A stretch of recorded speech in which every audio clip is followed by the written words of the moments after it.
So this little debate about correcting my pronunciation in English, which is my second language, my first one being Spanish, arose. Is that even the fucking conjugation? Man, now I'm doubting everything.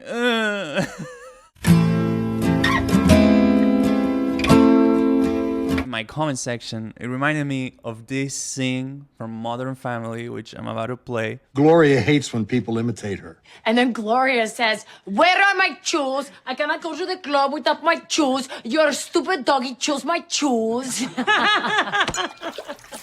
Ay, funny. Because even in a same language situation, I realized when I was speaking with Spanish speakers in my first language, I realized that sometimes they said shit incorrectly, right?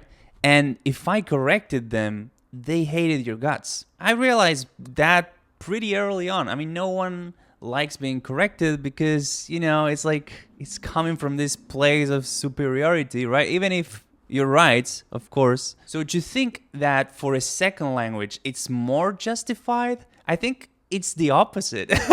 Like, if I found to be true in my experience that even native speakers hate your guts when you correct them in something while they're speaking, say, imagine someone who literally like went to school for years to study the language or whatever. It seems a little more cruel. Not the other way around, which is what was being said in the comments. But don't think I am offended. It reminds me of this other comment they left me with the laryngeal mechanisms. They're like, how can you say that head voice and falsetto are the same thing, blah, blah, blah, blah, blah. In fact, they call me ignorant.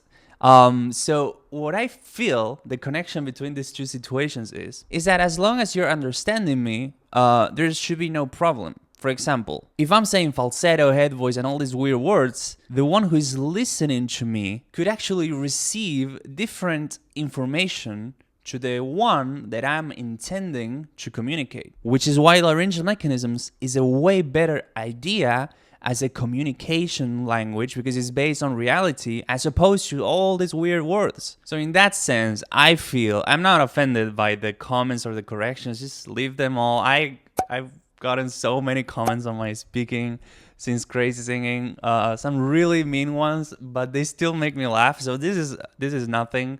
I just found this interesting. I do find it a little annoying, of course. Don't get me wrong. Like this pursuit of perfection, like me having this second language. Am I ever going to get close to just, you know,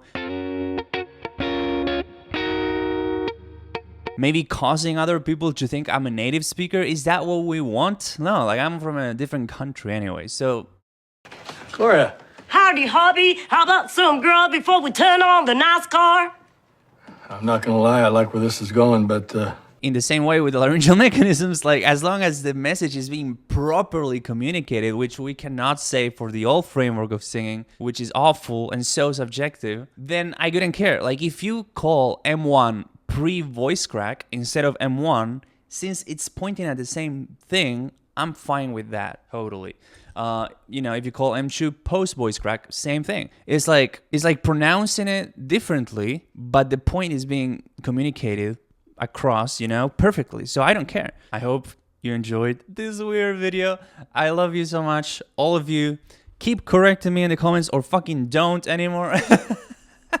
And go to M2.academy where there's an objective framework for singing that is free. It is my gift to all of you. You just have to give me your email. I mean, hey, it's what it is, right?